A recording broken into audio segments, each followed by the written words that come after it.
This episode of the Practical Pilot series is going to show you how to do a good pre-flight briefing for your passengers.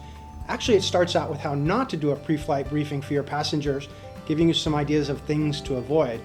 But they're going to follow that up with a correct pre-flight briefing, covering the obvious and maybe not so obvious items.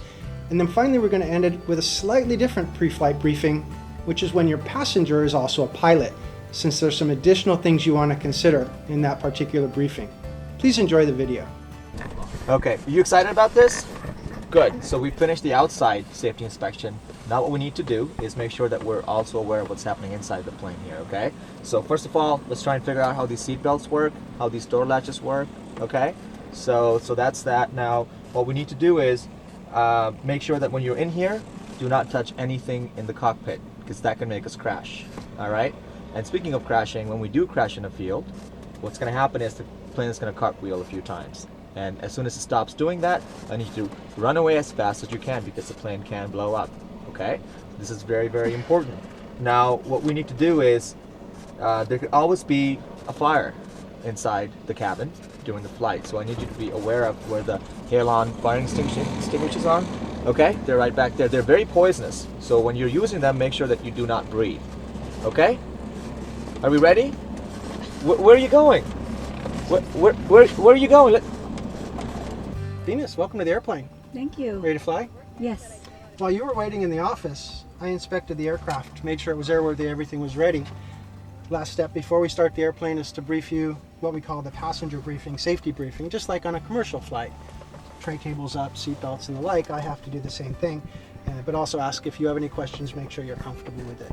Okay. First thing is our seat belt. We each have one. Yours is over your left shoulder. Okay. Simply pull it out, insert it into the red tab. Might take a couple times there, just like in a car. Click. Yes. Good to go. Yes. And to release it, simply push on the red lever and it will release like that, just like in a car. Then we're going to close your door. We won't just yet until we're ready to go. Simply pull in here and forward on the lever. I'll make sure it's closed, but we'll double check that before we go. So those are our primary safety equipment in the airplane. As we're flying, things are going to be moving around inside. The controls, the yoke, the steering wheel, and also down on the floor, the rudder pedals. Once we move your seat forward, your feet may rest gently on these, but keep your heels on the floor. This is how I steer on the ground, and if I push on the top, it's the brakes. It can get real exciting if we land with the brakes on. Don't need to do that, so just follow along with me. Same with the yoke. If it starts bonking you in your knees, just push your knees over to the side so it doesn't hit you like that. If you have questions about anything in the airplane, here's the way to ask with a finger. Say, well, what's that thing over there? I'm happy to explain anything in the airplane, just don't touch anything. Not likely you can cause any problem, but if you push a button I don't expect, then I have to go and figure out what's happened and change there. So I'm happy to explain it and answer any questions. Speaking of that, we're not going to just yell at each other when it's really loud in the airplane. We're going to have headsets. Headsets allow us to hear each other speak in normal volumes, just like we're in a recording studio. Over the years, we hear each other, microphone right up to the lips. I'm going to hear you, you're going to hear me, and every once in a while we're going to hear someone who's not in the airplane, which is scary. They're not in the back. It's someone in the air traffic control, in the tower. They're going to give us permission to taxi, to take off, to turn, to go in different directions. So I'll be talking to them. I can hear them, I can hear you at the same time, but if it gets really busy, I may raise my hand and wave like that. I'm not waving to my buddy out there. I'm simply saying I need it to be quiet. I've got to talk to them, negotiate permission to do whatever we're going to do. And whenever we land the airplane, I always do that, even if it's not very busy, just so I have what we call the sterile cockpit, or the quiet cockpit on landing.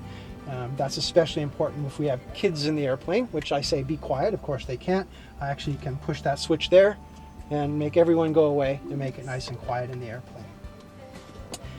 I'm the pilot in command. I'm making the decisions about the flight, but you have a lot of responsibility and authority as well. Namely, if you're not having fun or you're not comfortable, say, I'm not having fun, I'm not comfortable. If it's bumpy and you don't like it, I'll see if I can fix it. If you're not feeling well, tell me sooner rather than later. I can fix that by getting air or water or landing the airplane, but I got to know earlier in the flight for that. And if you see other aircraft around us, you can point out, say that airplane over there. You're kind of part of the crew, helps me out as we fly the airplane. Any questions? No, that's good. All right, let's go have some fun. Let's go aviate. Right. All right, exterior summary checklist is complete. Interior, passenger brief. All right, Kevin, today is going to be a fun flight. It's not an instructional flight. I'm not acting as an instructor, I'm acting as pilot. So I will be pilot in command for the flight. I always make sure that I designate that responsibility when I'm flying with two pilots. Don't want to have one airplane, two pilots, nobody flying. Not much use of that. We've flown together in this aircraft. You're familiar with the equipment. The door, the latch, the seat belt, the fire extinguisher. Any questions there? No questions. When was the last time you were flying? Yesterday. Okay, so you're good to go. So you're confident and recent of experience for that. If you want to fly the airplane while we're flying, I'm happy to let you do that if you're interested. Yeah, and we'll use the 3-rule handoff method, which Okay. means you as the pilot in command are going to have the control of the airplane. And at any time, if you want to transfer it to me, if I need to take over, I'll say I have the controls. You will confirm that I have the controls, and we'll transfer it that way. As you mentioned, the last thing we want is an airplane with 2 pilots inside and nobody flying the plane. Got it. Good plan for that. As we're flying, we may divide up the duties. So, for example, if you want to handle the radios, I'm happy to have you do that.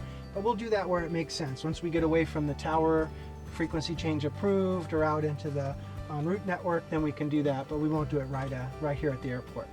Sounds good. And would you like me to get the ATIS for you? Yeah, in fact, getting the weather stuff is just fine. Just copy the stuff down. I'll hear it, of course, but it's very helpful if you've written it down for me, especially if we get a complicated clearance. That's going to assist me a lot. Sure, that sounds like a great plan. Excellent. And then the last thing, of course, is calling out traffic. We're going to use the o'clock method, 12 o'clock, 3 o'clock, 6, and 9. But don't go John Wayne on me and bend it's 3 o'clock high or anything like that, because Sure. we don't have guns or missiles in this airplane. I understand. Good to go? Good to go. Let's go flying. Let's go fly.